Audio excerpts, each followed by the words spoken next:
तडीपार केंद्रीय गृहमंत्री अमित शहा यांच्या निषेधार्थ तसंच नुकत्याच झालेल्या विधानसभा निवडणुकीचे निकाल फक्त काँग्रेस पक्ष आणि महाविकास आघाडीसाठीच नाही तर राज्यातील जनतेसाठी धक्कादायक, अविश्वसनीय व अकल्पनीय आहे।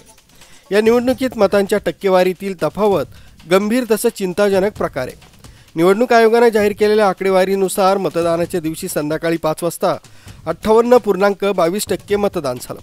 त्याच रात्री 11:30 ते 65.9%, तर दुसऱ्या दिवशी 21 नोव्हेंबर रोजी हेच मतदान 66.5% इतकं झाल्याचं सांगण्यात आलं। यात एकूण 7.83% वाढ झाल्याचं स्पष्ट दिसत आहे। तब्बल 76 लाख मतांची ही वाढ झाली असून मतदानाचा टक्का कसा वाढला असा प्रश्न उपस्थित होतोय। त्यामुळे ईव्हीएम संदर्भातही अनेक प्रश्न उपस्थित होत आहेत। याविषयी राजकीय नेते, पत्रकार, राजकीय विश्लेषक, सामाजिक कार्यकर्ते यांच्यासह सर्वसामान्य नागरिकांना प्रश्न पडला। अशा प्रकारे ईव्हीएम निवडणुका झाल्या तर लोकशाही संपुष्टात येऊन देश हुकुमशाहीच्या दिशेने वाटचाल करील यात शंका नाही, असं विभागीय महसूल आयुक्तांना देण्यात आलेल्या निवेदनात म्हटलंय। ठिकाणी नाशिक शहर सर्व ब्लॉक काँग्रेस अध्यक्ष व पदाधिकाऱ्यांच्या वतीने जे संसदेमध्ये अमित शहाने बाबासाहेबांविषयी जी गरळ ओकली आणि जे वक्तव्य काढलं की त्याचा आम्ही प्रथम या ठिकाणी काँग्रेस पक्षाच्या वतीने आम्ही निषेध व्यक्त करतो, तीव्र शब्दात निषेध व्यक्त करतो।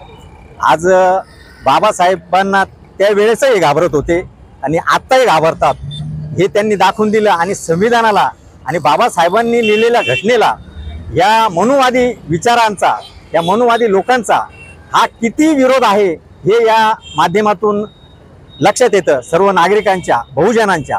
हा बाबासाहेबांचा अवमान हा महाराष्ट्र नव्हे तर हा भारत देश, बहुजन समाज हा कदापि सहन करणार नाही।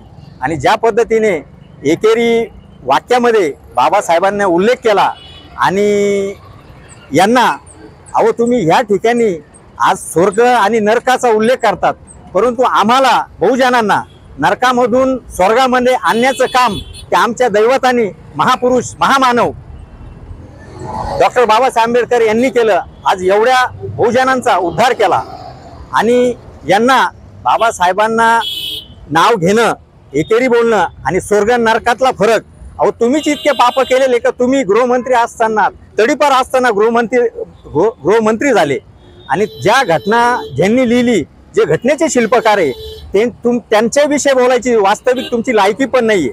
यानंतर काँग्रेस पदाधिकाऱ्यांकडून नाशिक रोड येथील डॉक्टर बाबासाहेब आंबेडकर यांच्या पूर्णाकृती पुतळ्यास पुष्पहार अर्पण करून देशाचे तडीपार केंद्रीय गृहमंत्री अमित शहा यांच्या विरोधात घोषणाबाजी करत जाहीर निषेध करण्यात आला। यावेळी काँग्रेस पक्षाचे बबलू खैरे, उद्धव पवार, दिनेश निकाळे, विजय पाटील, कैलास कडलग, कामिल इनामदार, कुलदीप गवई, सचिन गांगुर्डे, एजाज सय्यद, तौफिक शेख, इम्रान अन्सारी, अरुणा आहेर, लीलावती पवार, उमेश दासवानी, भरत पाटील, उमेश चव्हाण, सुमित सोनवणे, सुनील निर्भवने, राहुल बागुल, तौफिक पठाण, युवराज मनेरे, विजय वाघ, संतोष मुकणे, प्रवीण बोरसे, किरण शिंगाडे, सदाशिव बोराडे आदींसह राष्ट्रवादी काँग्रेस पक्षाचे पदाधिकारी, कार्यकर्ते मोठ्या संख्येने उपस्थित होते। मुख्य संचालक रवींद्र जाधव, लोकराज्य न्यूज, नाशिक रोड।